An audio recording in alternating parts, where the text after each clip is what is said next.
ठीक है मित्रों, संविधान के अनुसार तो इसका आंसर मैंने बताया, राष्ट्रपति द्वारा दी गई त्यागपत्र की सूचना उपराष्ट्रपति तुरंत किसको देगा? लोकसभा अध्यक्ष को देगा, लोकसभा स्पीकर को देगा। तो इसका आंसर ये है।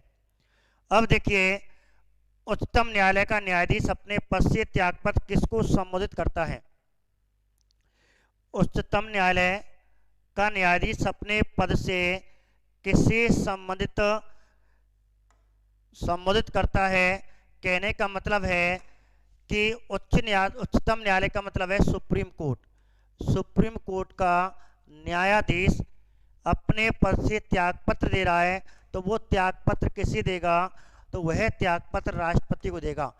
उच्चतम न्यायालय का न्यायाधीश या सुप्रीम कोर्ट का न्यायाधीश या मुख्य न्यायाधीश, सुप्रीम कोर्ट का हो या हाई कोर्ट का मुख्य न्यायाधीश हो या न्यायाधीश हो, सभी अपना त्यागपत्र राष्ट्रपति को देते हैं। ये आपको ध्यान रखना संविधान के अनुसार। ठीक है मेरे मित्रों, तो ये आप ध्यान रखें। ये इसका 5वां प्रश्न हुआ। 6ठा प्रश्न आपके सामने है। राष्ट्रपति, 6ठा प्रश्न आपके सामने है। ठीक है, आपको 30 क्वेश्चन शायद ऐसे होंगे। रुके रहें, डटे रहें, मैं भी रुका हुआ हूं, आप भी रुके रहें। राष्ट्रपति के चुनाव से संबंधित समस्त प्रकार के विवादों का निर्णय किया जाता है। अर्थात चुनाव राष्ट्रपति का हो रहा है और कोई विवाद उत्पन्न हो गया चुनाव संबंधी, तो विवादों का निर्णय का निपटारा कौन करेगा? तो विवाद अनुच्छेद 71 के तहत राष्ट्रपति उपराष्ट्रपति के चुनाव संबंधी विवाद का निपटारा सुप्रीम कोर्ट, केवल सुप्रीम कोर्ट करेगा। अर्थात उच्च न्यायालय इसे हाई कोर्ट कहते हैं और उच्चतम न्यायालय इसे सुप्रीम कोर्ट हैं। और आंसर हो गया उच्चतम न्यायालय। तो मेरे मित्रों, अशोक जी, कुलदीप जी, रोहित जी, विजय, रश्मि, ठीक है, कुलदीप, विजय सिंह, रोहित कुमारी जी, तो इसका आंसर क्या होगा? कहने का मतलब है अनुच्छेद 71 के तहत राष्ट्रपति उपराष्ट्रपति के निर्वाचन संबंधी, चुनाव संबंधी कोई विवाद उत्पन्न हो जाता है, उसके विवाद का निपटारा सुप्रीम कोर्ट करता है और उसका निर्णय अंतिम माना जाता है। क्या देश के किसी राष्ट्रपति का विवाद सुप्रीम कोर्ट पहुंचा था? आया ना? बताइए, क्या देश के किसी राष्ट्रपति का विवाद सुप्रीम कोर्ट पहुंचा था क्या? ऐसा एकमात्र राष्ट्रपति एक ही है जिसका विवाद सुप्रीम कोर्ट पहुंचा था। अर्थात उसके चुनाव संबंधी भारत का एकमात्र ऐसा राष्ट्रपति जिसके चुनाव में विवाद उत्पन्न हुआ था, वह है कै बार बीवी गिरी? 2 बार गिरी, बीवी गिरी। ठीक है, बीवी गिरी थे हमारे, बीवी कै बार गिरी? बीवी 2 बार गिरी। ठीक है, तो बीवी गिरी का चुनाव संबंधी विवाद हुआ था, उसका निपटारा हुआ। दोबारा सुप्रीम कोर्ट ने कहा कि दोबारा मतगणना, और चुनाव तो हो गया, और इस प्रकार दूसरी मतगणना प्रणाली द्वारा, और कौन जीत गए? ये सेकेंड द्वैरी मतगणना प्रणाली द्वारा कौन जीत गए? मतगणना से कौन जीते? बीवी गिरी जीते। इस प्रकार आंसर ये हो गया। आगे देखिए, अगला प्रश्न है 7वां। बहुत बढ़िया प्रश्न है, पढ़ें। निम्नांकित में से विश्व भारती के कुलाधिपति आचार्य, ठीक है, कुलाधिपति अर्थात यूनिवर्सिटी ऑफ विश्व भारती के आचार्य अर्थात कुलाधिपति कौन होता है? विश्व भारती विश्वविद्यालय है जो पश्चिम बंगाल में है।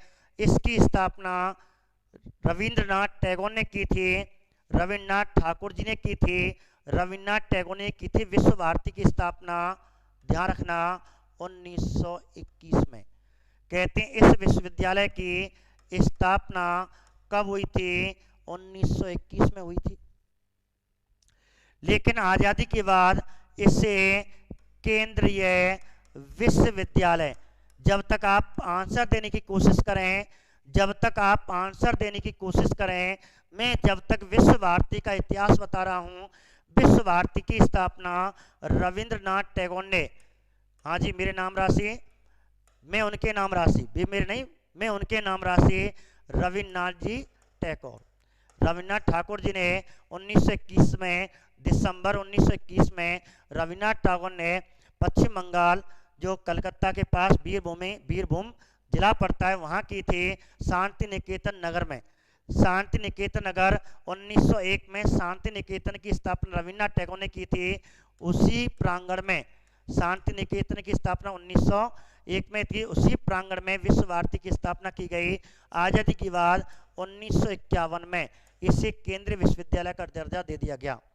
किसका? केंद्रीय विश्वविद्यालय का दर्जा दे दिया गया। और इस प्रकार आप जानते हैं देश के केंद्रीय विश्वविद्यालय का, अब आंसर बताइए, देश के केंद्रीय विश्वविद्यालय या राज्य में कोई केंद्रीय विश्वविद्यालय होता है, उसका कुलाधिपति राष्ट्रपति होता है। थोड़ा गलत हो गया है, राष्ट्रपति होता है, इतना हम जानते हैं, लेकिन इसका आंसर राष्ट्रपति नहीं है, इसलिए मैंने ये क्वेश्चन आपको दिया। दीपक, ठीक है, दीपक जी, बबीता जी, मैंने ये आंसर, अशोक जी, रोतेश कुमारी जी, पुष्पेन जी, मैंने आंसर आपको इसलिए दिया कि ये नत्थन सिंह जी, विजय फौजदार जी, जयप्रकाश जी, महेंद्र सिंह जी दामोदर सर की क्लास कितने बजे होगी, मेरे बाद उनकी क्लास होगी, ठीक है, राष्ट्रपति। तो रश्मि जी, इसलिए मैंने ये क्वेश्चन दिया। यदि ये क्वेश्चन आ जाता है तो आप आंसर गलत कर जाओगे। तो मैं इसमें पहले मैं आपको विश्वविद्यालय जो वर्तमान में बीरभूम, पश्चिम बंगाल में बीरभूम जिले में स्थित है, केंद्रीय विश्वविद्यालय, पहले ये विश्वविद्यालय था, पहले केवल स्कूल था, फिर कॉलेज बना, रविन्द्रनाथ टैगोर ने इसमें क्लासेस चलाई। इसके बाद 1921 में इसकी स्थापना के बाद आज़ादी के बाद 51 में से केंद्रीय विश्वविद्यालय का दर्जा दे दिया गया, ठीक है, दे दिया गया। इसके बाद अब कहते हैं अब इसका कुलाधिपति कौन होता है। दर्जा जब दिया गया केंद्रीय विश्वविद्यालय का, संसद ने उसी समय एक प्रस्ताव लाई और कहते हैं कि इस विश्वविद्यालय की जो कार्यकारिणी थी उनके प्रस्ताव के द्वारा संसद में प्रस्ताव रखवाया और इसे केंद्रीय विश्वविद्यालय का दर्जा दिया गया। लेकिन उसमें एक बात की गई थी कि भारत के जितने भी राज्य उनमें केंद्रीय विश्वविद्यालय होता है उसका कुलाधिपति राष्ट्रपति होता है, लेकिन नहीं, इसका कुलाधिपति प्रधानमंत्री होगा। ये संविधान कहते हैं संसद में प्रस्ताव पारित करवाया था, इसलिए आंसर इसका क्या होगा, भारत के प्रधानमंत्री होगा। इसलिए मैं ये क्वेश्चन दिया है। मात्र भारत की एकमात्र ऐसी केंद्रीय यूनिवर्सिटी, ध्यान से सुनना, भारत की एकमात्र सेंट्रल यूनिवर्सिटी, भारत का एकमात्र केंद्रीय विश्वविद्यालय जिसका कुलाधिपति प्रधानमंत्री होता है, एकमात्र। और इसके अलावा जितनी भी राजस्थान में केंद्रीय विश्वविद्यालय किशनगढ़ अजमेर में है, राजस्थान में केंद्रीय विश्वविद्यालय कहाँ पे है, किशनगढ़ अजमेर में है, और वहाँ का कुलाधिपति आपका राष्ट्रपति है। अर्थात मात्र देश की एकमात्र ऐसी यूनिवर्सिटी है, इसे छोड़ करके अपवाद है, बाकी सबका आपका कुलाधिपति राष्ट्रपति होता है, लेकिन इसका क्या होता है, भारत के प्रधानमंत्री, क्योंकि 1951 में संसद ने एक प्रस्ताव द्वारा ये पारित कर दिया था। एक बात, चांसलर, ठीक है, तो कुलाधिपति का मतलब है चांसलर। अब यह है दूसरी बात, आप ध्यान रखें एक बात और, ठीक है, देखिए एक और है परिदर्शक। परिदर्शक, ये आप ध्यान रखें, परिदर्शक का मतलब क्या होता है। परिदर्शक, विजिटर की बात कर रहे हैं, परिदर्शक या इंग्लिश में कहते हैं विजिटर। अब ये क्वेश्चन आ जाए तो ये करंट का क्वेश्चन है, जो मान लो कि अभी जी प्रधानमंत्री चर्चित हुए, अभी प्रधानमंत्री चर्चित हुए हैं और मोदी जी चर्चित हुए, मोदी जी को कहते हैं इसका चांसलर बनाया गया है। यदि क्वेश्चन आ जाए कि विश्व भारती विश्वविद्यालय का परिदर्शक अर्थात विजिटर कौन होता है, विजिटर कौन होता है, रोतेश कुमारी जी, कुलदीप जी, निशा जी, रानी जी, रश्मि जी, आकाश कुमार जी, पंकज जी, ध्यान से सुने, परिदर्शक कौन होता है। जब विजिटर पूछ लिया जाए तो इसका आंसर अब राष्ट्रपति करना है। विजिटर का मतलब है देखावारी करने वाला, दर्शक ध्यान देने वाला, ठीक है, ध्यान देना है, कुलाधिपति तो ये हो गया एक बात। अब आपको एक चीज ये ध्यान हो गई, एक होता है प्रधान, एक होता है प्रधान। कौन होगा? तो प्रधान भी आपको ध्यान रखना, प्रधान कौन होता है? जिसे रेक्टर कहते हैं। क्या कहते हैं? रेक्टर। एक है प्रधान रेक्टर, प्रधान रेक्टर। 3 प्रश्न बन गए आपके। विश्व भारती का कुलाधिपति प्रधानमंत्री होता है, विश्व भारती का परिदर्शक राष्ट्रपति होता है, विश्व भारती का प्रधान कौन होगा? विश्व भारती का प्रधान पश्चिम बंगाल अर्थात राज्य का राज्यपाल होगा, ये ध्यान रखना। इसलिए मैंने ये क्वेश्चन इसमें डाला है। तो ये आपको 3 चीज आपको दिखाई दे रही होंगी, ठीक है। देखिए यहां आप इसका स्क्रीनशॉट ले सकते हो।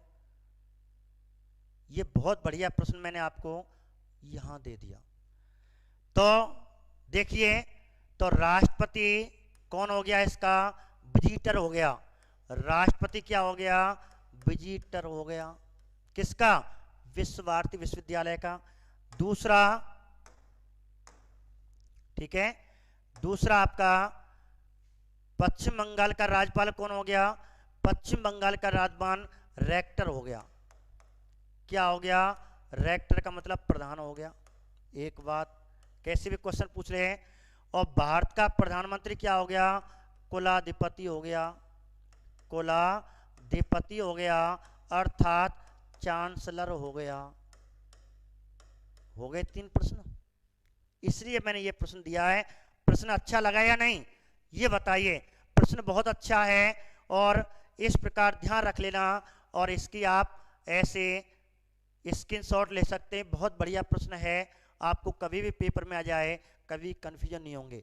अब मैं आपको एक चीज बता दूं कि राज्य के विश्वविद्यालय, केंद्रीय विश्वविद्यालय, जैसे राजस्थान है, यूपी है, मध्य प्रदेश है, राज्य में 2 विश्वविद्यालयों को छोड़ करके, एक तो केंद्रीय विश्वविद्यालय, एक लॉ विधि विश्वविद्यालय को छोड़ करके, ठीक है, जितने विश्वविद्यालय होंगे उनका कुलाधिपति राज्यपाल होगा उस राज्य का।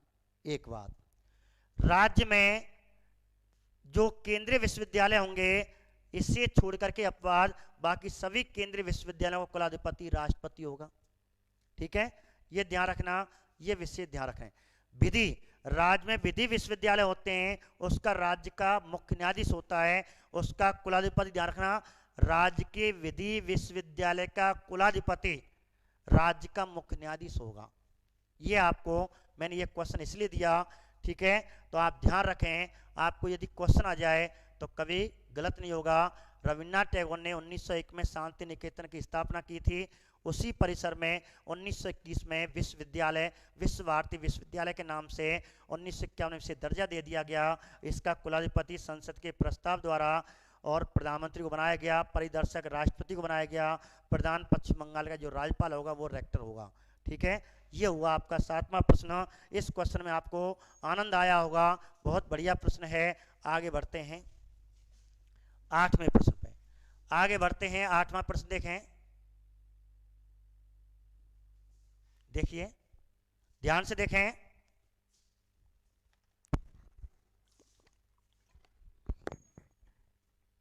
बताइए आंसर, आंसर क्या होगा? क्या है आंसर? रश्मि जी बताएं, रानी सिंह जी बताएं, रोतेश कुमारी जी, कुलदीप जी, ठीक है, पूजा जी बताइए। पूजा जी कहाँ गई? अशोक कुमार, पंकज जी किधर गए? बताइए। हाँ जी हैं, पंकज जी तो दिख गए। बताइए इसका आंसर। पुष्पेन जी बताइए। संतोष शर्मा जी बहुत बढ़िया, राम राम, श्याम श्याम, राधे राधे। बताइए आंसर संतोष जी, बताइए आंसर इसका। भारत के राष्ट्रपति के संबंध में त्रुटिपूर्ण कथन को पहचानिए, अर्थात इसमें गलत क्या है? भारत के राष्ट्रपति के संबंध में त्रुटिपूर्ण का मतलब है गलत कथन है। किसके संबंध में? भारत के राष्ट्रपति में।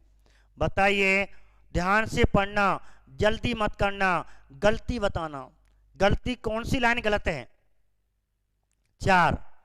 विजय फौजदारी 8 का 4, पंकज सिंह 4, संतोष शर्मा जी 4, रानी, हाँ जी इसका आंसर 8 का 2, 8 का 4 विजय फौजदारी 4, पूजा सिंह जी मैं हूं सर, हाँ जी हैं, बहुत बढ़िया। बताइए आंसर पूजा सिंह जी। मानिक सोलंकी जी 4 चल रहा है। देखिए अब मैं बात करता हूं, ठीक है, आपने आंसर दिया, इसमें गलती लाइन अर्थात क्वेश्चन इसी टाइप के आ रहे हैं जिससे पूरी थोड़ी याद है। अनुच्छेद 52 से 62 तक के अनुच्छेद याद हैं, आराम से क्वेश्चन बता देगा। ठीक है, ऐसे क्वेश्चन अच्छे आ रहे हैं। अब देखिए पहली बात करते हैं नंबर 1, राष्ट्रपति के पद का कार्यकाल 5 वर्ष होता है।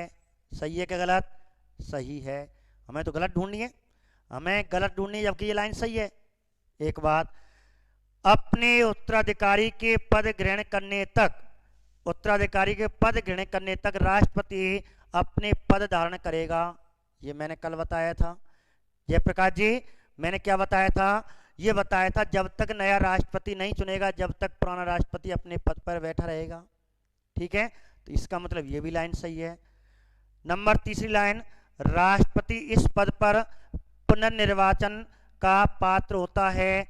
अर्थात एक व्यक्ति राष्ट्रपति बन गया तो दोबारा राष्ट्रपति बन सकता है। डॉक्टर राजेंद्र प्रसाद जी बने थे।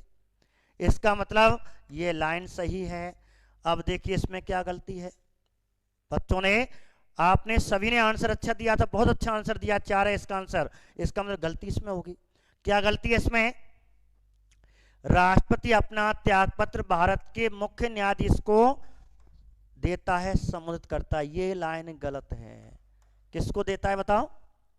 हाँ जयप्रकाश जी बताइए। रानी सिंह जी बहुत बढ़िया, 4 आंसर है। तो त्यागपत्र दे रहा है, तो त्यागपत्र मैंने कहा कि जब हम घर से बाहर जाएंगे तो अपने छोटे भैया से बताएंगे, लाला भैया ध्यान रखियो, ऐसे याद करे करो। भाई मैं घर से बाहर जा रहा हूँ, पहले अपने भैया से कहूंगा, फिर जब पड़ोसी से कहूंगा तो मेरा भैया कौन है? तो राष्ट्रपति को भैया कौन है? उपराष्ट्रपति। पड़ोस मेरे पास में रह रहे, एक भैया दूर रह रहे, बात है तो मतलब ना है। जो मजलो भैया सोते लो भैया, लेकिन खास भैया बातें कहूंगा उपराष्ट्रपति के ले भैया त्यागपत्र ले, नहीं होगा। यदि उपराष्ट्रपति नहीं है तो फिर कौन है? मुख्य न्यायाधीश। बहुत बढ़िया आंसर रानी सिंह जी, रश्मि जी, इसलिए ये लाइन गलत है। तो ये आपका 8वां प्रश्न हुआ। ठीक है, आनंद आया? पूजा सिंह जी, कुलदीप सिंह जी, पंकज सिंह जी, लोकसभा महासचिव। ठीक है, राष्ट्रपति अपना त्यागपत्र किसे देगा? उपराष्ट्रपति को देगा, महासचिव को नहीं। और यदि नहीं है तो जब देश के मुख्य न्यायाधीश को देगा। ठीक है, अगली बात करते हैं। अगला 8वां प्रश्न आपके सामने देखिए, 9वां प्रश्न आ जाइए। भारत के राष्ट्रपति के चुनाव के निर्वाचन मंडल में शामिल है, और ये मैंने डाल दिया है, ये तुम्हारे रेट 2017-18 में जो पिछली बार रेट लगा था उसमें ये क्वेश्चन पूछा गया है। वे क्वेश्चन आपको पहले दे रहा हूं जो आपके पेपर में आ चुके हैं और आने वाले हैं, वे भी प्रश्न आपके सामने हैं। ठीक है, इसके 30 प्रश्न मैंने बनाए हैं। आज देखते हैं कितने प्रश्न होते हैं, फिर हम कल बातें कर लेंगे, क्योंकि पूरी व्याख्या बताऊंगा, आपको जल्दी नहीं बढ़ाऊंगा। क्योंकि जब हम प्रश्न करते हैं हमको मालूम रहता है, ये रीट में, राजस्थान टेट में, रीट में 2017-18 में ये क्वेश्चन आया है। ठीक है, रश्मि सोलंकी जी ने 9 का 4 दिया। सबसे पहले रश्मि सोलंकी जी ने आंसर दिया 9 का 4। देखते हैं आंसर, पढ़ें, आंसर दीजिए। रानी सिंह जी ने 4 दिया। ठीक है, बहुत बढ़िया आंसर 4 है। अब देखते हैं 4 सही है गलत है। रश्मि जी का आ रहा है, सभी बच्चों का 4 आ रहा है, तो इसका मतलब सही होगा कहीं ना कहीं। बबीता फौजदारी ने 4 दिया, जयप्रकाश जी ने 4 दिया, अशोक कुमार जी ने 4 दिया। देखिए, भारत के राष्ट्रीय चुनाव के निर्वाचन मंडल में, अब मैंने अभी बताया था निर्वाचन मंडल का उल्लेख कौन से में है? राष्ट्रपति के चुनाव का मतलब निर्वाचन मंडल, और निर्वाचन मंडल का उल्लेख कौन से में है? अनुच्छेद 54 में है। तो मैंने 3 तरह के सदस्य बताए थे कि चुनाव में, निर्वाचन मंडल में 3 तरह के जो जनता के प्रतिनिधि होते हैं वही इसके चुनाव में भाग लेते हैं। तो जनता इनडायरेक्ट, जनता अपने प्रतिनिधि भेजती है, वो प्रतिनिधि इसके चुनाव में भाग लेते हैं। तो निर्वाचन मंडल में शामिल होते हैं, केवल लोकसभा नहीं, लोकसभा राज्यसभा दोनों आते हैं इसका मतलब ये गलत है। लोकसभा के सभी सदस्य हैं, केवल लोकसभा नहीं राज्यसभा भी आती है, ये भी गलत हो गया। भारत की संसद तथा राज्यों की विधानसभाओं के केवल निर्वाचित सदस्य। भारत की संसद, संसद का मतलब है आपके राज्यसभा लोकसभा राष्ट्रपति भी आ रहा है देखें तो राज्यों की विधानसभा केवल निर्वाचित सदस्य है। अभी इस पे छोड़ो, आगे पढ़ते हैं। इसमें पूरे नहीं है, ये अधूरा है, अधूरा वाक्य कह रहा है इसलिए क्योंकि केंद्र शासित प्रदेश तो ही ना है भाई। संसद ठीक है आ रही है, विधानसभा आ रही है, लेकिन केंद्र शासित प्रदेश तो है नहीं है, वो भी तो है। इसलिए आंसर क्या होगा, ये भी गलत है। क्यों आंसर सही होगा, संसद भी भाग ले रही है, एमएलए विधानसभा भी भाग ले रही है, दिल्ली और पांडिचेरी दूसरी बात केवल निर्वाचित सदस्य भाग ले रहे हैं। हाँ सभी सदस्य होता तो गलत हो जाता। तो ध्यान रखना, केवल निर्वाचित मनोनीत सदस्य इसमें भाग नहीं लेते। एक विद्यार्थी ने पूछा था कि कौन से सदस्य इसके चुनाव में भाग नहीं लेते, तो ध्यान रखें कौन से सदस्य, जितने मनोनीत सदस्य हैं, राज्यसभा हो, लोकसभा हो या विधानसभा हो, विधान परिषद हो, कोई भी मनोनीत सदस्य भाग नहीं लेते। और विधान परिषद की ना तो मनोनीत ना ही निर्वाचित, विधान परिषद तो इसमें भाग लेती नहीं। राज्यसभा भाग ले रही है, ठीक है, लोकसभा भाग ले रही है, विधानसभा भाग ले रही है, लेकिन विधान परिषद इसमें भाग नहीं लेती। अर्थात किसी भी प्रकार का विधान परिषद का सदस्य ना मनोनीत ना निर्वाचित भाग लेता है। और राज्यसभा के, ठीक है, और आपके लोकसभा के तो है ही नहीं, इस समय हटाई दिए हैं। वैसे लोकसभा राज्यसभा के मनोनीत सदस्य भाग नहीं लेते, ना ही विधान परिषद के मनोनीत सदस्य भाग लेते हैं, ना ही विधान परिषद के निर्वाचित सदस्य भाग लेते हैं। इसमें 3 तरह के सदस्य भाग लेते हैं, लोकसभा राज्यसभा के केवल निर्वाचित सदस्य, विधानसभा के निर्वाचित सदस्य, ठीक है, जो आपको नीचे है। तो संसद में आ गया लोकसभा राज्यसभा के निर्वाचित सदस्य, विधानसभाओं के निर्वाचित सदस्य, दिल्ली और पांडिचेरी दो केंद्र शासित प्रदेशों के केवल निर्वाचित सदस्य भाग लेते हैं। तो ये आपका 9वां आंसर हो गया। 10वां आंसर आपके सामने। 10वां क्वेश्चन है, रीट 2011-12 में आया हुआ है, पढ़ें। ये आपके रीट में क्वेश्चन आया हुआ है, पढ़िए इसका आंसर क्या है। भारत का राष्ट्रपति चुना जाता है, भारत का राष्ट्रपति चुना जाता है। बात कर रहे हैं राष्ट्रपति की कैसे चुना जाता है, वही घुमा फिरा के बात आ रही है देश शर्मा जी, ठीक है, देश शर्मा जी वही घुमा फिरा के, पूजा सिंह जी, पंकज जी, जयप्रकाश जी, विजय फौजदार जी, अशोक कुमार जी, ठीक है, घुमा फिरा के वही बात पूछी जा रही है। और आंसर क्या होगा कि भारत का राष्ट्रपति चुना जाता है, कैसे चुना जाता है, भारत की नागरिकों द्वारा। भाई हम डायरेक्ट हम चुनाव भाग नहीं ले रहे, गलत है। संसद के दोनों सदन, ठीक है, भाग ले रहे हैं, विधानसभा के निर्वाचित सदस्य भी भाग ले रहे हैं, कहीं तक सही है, ठीक है। एक बात भाई, संसद के दोनों सदनों के चुना जाता है, विधानसभा के निर्वाचित सदस्य भाग ले रहे हैं, प्रधानमंत्री मंत्रिपरिषद सदस्यों द्वारा, गलत है, समस्त मुख्यमंत्री द्वारा। तो ऐसी स्थिति में आंसर इसका सही, लेकिन पूरा आंसर तो है नहीं है। विधानसभाएं तो राज्य विधानसभाओं के निर्वाचित सदस्य हैं, भाई दिल्ली पांडिचेरी विधानसभा आ रही है, अर्थात विधानसभा के सदस्य भाग ले रहे हैं और दोनों सदनों के सदस्य है। ऐसी स्थिति में इसका आंसर क्या माना जाएगा, ये माना जाएगा जबकि ये अधूरा है, केंद्र शासित प्रदेश की विधानसभाओं के सदस्य भी इसमें आंसर आना चाहिए। ऐसी स्थिति में आंसर ये आपका 2 माना जाएगा। अब बात करते हैं अगला, भारत का सर्वोच्च सेनापति होता है, ये 11-12 में आ चुका है। भारत का सर्वोच्च सेनापति होता है, तीनों सेनाओं का सर्वोच्च सेनापति देश का राष्ट्रपति होता है। तो आंसर क्या होगा, राष्ट्रपति होगा। तो ये आंसर, तीनों सेनाओं का सर्वोच्च सेनापति कौन होता है, आपका राष्ट्रपति होता है। अनुच्छेद 53 के तहत, अनुच्छेद 53 के तहत भारत संघ की समस्त कार्यपालिका शक्ति राष्ट्रपति में निहित होगी। राष्ट्रपति स्वयं या अपने अधीनस्थ अधिकारियों के द्वारा यह कार्य करेगा। तो सब इसके अधीनस्थ अधिकारी हैं, जो मैंने आपको करंट वीक क्वेश्चन पढ़ाया था। 3 आंसर, ठीक है, बहुत बढ़िया आंसर आपका। निशा जी, जयप्रकाश, विजय फौजदार, ठीक है, कुलदीप सिंह जी, बबीता जी, रानी सिंह जी, रश्मि जी, आपका सभी का अंजू जी, देश शर्मा जी, सबका आंसर क्या होगा, राष्ट्रपति आंसर हो गया।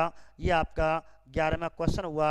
अब आगे बात करते हैं, पंकज सिंह जी आगे बढ़ते हैं। रोहतेश कुमार जी का 3 हुआ। अब है 12वां प्रश्न, ये भी आपके टेट में ये क्वेश्चन आया हुआ है। अब आपको विश्वास तो हो रहा होगा कि हम टेट में क्वेश्चन आ जाते हैं, पॉलिटिकल के 10 प्रश्न आएंगे, रीट में यूपी टेट हो, सी टेट हो। और ध्यान रखना शायद सी टेट का एग्जाम नवंबर के महीने में संभावित है, यूपी टेट का दिसंबर में संभावित है और राजस्थान टेट का फरवरी में संभावित है। तो संभावित तिथि मैंने आपको बताई। एमपी टेट का भी फॉर्म भर चुके हैं तो वो भी अगली साल ही जाएगा। तो एमपी और राजस्थान में तो 2021 में होंगे और सी टेट के चांस दिसंबर नवंबर में लग रहे हैं, यूपी टेट के दिसंबर में लग रहे हैं। ठीक है मेरे विद्यार्थियों, तो टेट आने वाले हैं, चारों राज्यों के आपके टेट आने वाले हैं, तैयार रहें, तैयारी करते रहें, सिलेक्शन लेके जाएं। ठीक है, राष्ट्रपति चुनाव से संबंधित कथन है, गलत पूछ रहा है। राष्ट्रपति के संबंध में गलत तथ्य क्या है बताइए, इसके लिए आपको समय दे रहा हूं। रश्मि जी ने एक बताया, पंकज सिंह जी ने एक बताया, देश शर्मा जी ने एक बताया, रानी सिंह जी ने एक बताया, अशोक शर्मा जी ने 2 बताया, कुलदीप सिंह जी ने एक बताया, संतोष शर्मा जी ने एक बताया, रोहतेश कुमार जी ने एक बताया। बताइए आंसर। गलत पूछा है, राष्ट्रपति चुनाव से संबंधित गलत तथ्य है। हाँ जी, बहुत बढ़िया आंसर। अब आंसर देखिए, गलत पूछा है, एक एक लाइन को ध्यान से पढ़ना है। ठीक है जयप्रकाश जी, सभी विधायकों अर्थात एमएलए सभी विधायकों की मत मूल्य समान मूल्य रखते हैं, ये गलत है। गलत है कि नहीं? अपना असमान बताया था मैंने, समान नहीं, अलग अलग होते हैं, असमान होते हैं। प्रत्येक राज्य के एमएलए का मत मूल्य अलग होता है और राजस्थान के एक विधायक का मत मूल्य, राजस्थान के एक विधायक का मत मूल्य कितना होता है? कितना? 129। यूपी का कितना है? 208। और सिक्किम का कितना है? 7 है। सिक्किम का कितना है? 7 है। तो ये मेरे प्यारे विद्यार्थी यही गलत है, ये सही है। विवाद सुप्रीम कोर्ट जाता है, मनोनीत सदस्य मतदान में भाग नहीं लेते। ठीक है, भाग नहीं लेते, सही बात है। सभी सांसदों का मत मूल्य समान होता है, ये बात चाहिए, यहाँ पे बात गलत है। तो आपने आंसर सही दिया। अब देखिए 13वां प्रश्न आपके सामने है, ध्यान से पढ़ें थोड़ा। ये सेकंड ग्रेड का है, जो आपके सेकंड ग्रेड में ये क्वेश्चन आया हुआ है। देखिए कूट का सवाल है। ठीक है, 15 प्रश्न कराएंगे आज, 15 फिर आपको कल कराएंगे। ठीक है, निम्नलिखित कथनों में से कौन सा या कौन से भारत के राष्ट्रपति के संबंध में सही है? इसका मतलब है इसमें सही पूछना है, किसके संबंध में? राष्ट्रपति के संबंध में कथन है, अर्थात थ्योरी पढ़नी है। मैंने कह दिया कि क्वेश्चन आपको ऐसे आ रहा है जो थ्योरी पूरी जानता है। ये सेकंड ग्रेड 2017 में 16-17 में एग्जाम हुआ था, उसका ये क्वेश्चन है आपका। देखिए ध्यान से, राष्ट्रपति, देखिए राष्ट्रपति एक निर्वाचन मंडल द्वारा निर्वाचित होता है, ये सही बात है। संसद के सभी सदस्य भाग लेते हैं। अब यहाँ से ये गलत है, संसद के सभी सदस्य भाग नहीं लेते हैं, केवल निर्वाचित सदस्य भाग लेते हैं। ठीक है, समझ सही, एक लाइन सही है, इसका मतलब 3 लाइन गलत होंगी इसमें, ये गलत हो गई। संसद के सभी निर्वाचित सदस्य, ठीक बात है। विधानसभाओं के केवल निर्वाचित सदस्य, ये भी बात सही है। राष्ट्रपति का निर्वाचन करता है, तो संसद के सभी निर्वाचित सदस्य, ये भी सही है। एमएलए विधानसभा के निर्वाचित सदस्य, ये भी सही है, भाग लेते हैं। तो कहीं तक सत्य हो सकता है, आगे बढ़े। ठीक है, ये लाइन सही है आपकी, कूट का प्रयोग है, इसका मतलब ये लाइन तो गलत हो गई। ठीक है, अब है उसके निर्वाचन में दिल्ली और पांडिचेरी विधानसभा केवल निर्वाचित, ये लाइन सही है। एकल संक्रमणीय मत के माध्यम से आनुपातिक प्रतिशत की प्रणाली और गुप्त मतदान द्वारा, ये भी सही है। तो इसका मतलब है कि जिसमें संसद के सभी सदस्य, गलत है। 2, 3 और 4, 2, 3 और 4, और आंसर हो गया आपका 4। तो आंसर क्या हो गया इसका? 4 आंसर हो गया। तो मेरे मित्रों इसका आंसर क्या हुआ? 4 हुआ। ऐसे क्वेश्चन आते हैं, हाँ जी सभी ने आंसर सही दिया, सभी के आंसर, जितने मेरे प्यारे विद्यार्थी जुड़े हुए हैं सभी का आंसर सही है। तो ऐसे प्रश्न आ रहे हैं, तो ऐसे प्रश्न में आपको मैं इसलिए दिया है, आप ध्यान से, जल्दी मत करें ऐसे प्रश्नों को, और ऐसे पेपर में करते जाएं और शब्दों पे ध्यान देते जाएं। जो शब्द गलत है उस पर गोला लगा लें, आपको आंसर क्लियर हो जाएगा। ठीक है मेरे मित्रों, अब बात करते हैं 14वें प्रश्न पे। है, 15 प्रश्न कराएंगे आज और शेष कल 15 आपको कल कराए जाएंगे। निर्विरोध रूप से निर्वाचित भारत का राष्ट्रपति है, इसे तो आप कर दोगे। निर्विरोध हुआ था और भारत का राष्ट्रपति निर्विरोध निर्वाचित राष्ट्र का राष्ट्रपति है, तो निर्विरोध कौन सा था और भारत का राष्ट्रपति। निर्विरोध का मतलब है कि चुनाव हुआ था, उम्मीदवारों ने पर्चा भरे थे लेकिन पर्चा निरस्त हो गए थे, अकेला रह गया था और वो अकेला जीत गया। जैसे गांव में होता है, किसी ने 4 पर्चा भरे, 3 पर्चा सरपंच साहब के निरस्त हो गए तो अकेला सही बचा, वह निर्विरोध हो जाता है। वह राष्ट्रपति कौन था, वह राष्ट्रपति नीलम संजीव रेड्डी थे। इनके साथ ऐसे हुआ था, ठीक है, अनेक व्यक्तियों ने पर्चा भरे थे, उनके पर्चे रद्द हो गए थे और अकेले रह गए। अकेला एक पर्चा सही किसका पाया गया, नीलम संजीव रेड्डी का। सभी ने आंसर, पूजा सिंह जी ने, निशा जी, सभी ने आंसर सही दिया है, तो इसका आंसर एन संजीव रेड्डी है। बीवी गिरी तो ये क्या है, ये तो लड़ा है चुनाव, 3 प्रतिद्वंदी थे, मेन प्रतिद्वंदी इसका कौन था, बीवी नीलम संजीव रेड्डी थे, ये हराया था। लेकिन दोबारा चुनाव होता है, उसमें सबन के पर्चा रद्द हो जाते हैं, इसका अकेला का पर्चा सही पाता है, इसलिए चुनाव जीत जाता है। तो एकमात्र निर्विरोध राष्ट्रपति कौन है, एन संजीव रेड्डी। और निर्दलीय राष्ट्रपति कौन है, बीवी गिरी, जिसको द्वैत चक्रीय मतगणना द्वारा जीता गया था। तो ये 14वां प्रश्न है। 15वां प्रश्न देखिए आपको लास्ट आज का क्वेश्चन, ध्यान से पढ़ें। राज्य प्रमुख होता है, यदि न्यों करें, देखो बहुत से क्या हम जल्दी जल्दी पढ़ जाते हैं। अब इसमें राज्य प्रमुख दे रहा है, राज्य प्रमुख होता है तो अधिकतर राज्यपाल पहुंच जाते, लेकिन आगे क्या दे रखा, भारत का राज्य प्रमुख, तो भारत का राज्य प्रमुख दे रखा है, तो भारत का राज्य प्रमुख होता है। ऐसे क्वेश्चन क्यों देते हैं, बच्चे शुरू में नहीं पढ़ पाते, पीछे देखते हैं राज्य प्रमुख पूछ रहा है, राज्य प्रमुख राज्यपाल हो गया, राज्य प्रमुख भारत का राज्य प्रमुख पूछ रहा है, तो भारत का राज्य प्रमुख राष्ट्रपति होगा। ऐसे प्रश्न पूछे जा रहे हैं, इसलिए ध्यान रखना ये आपके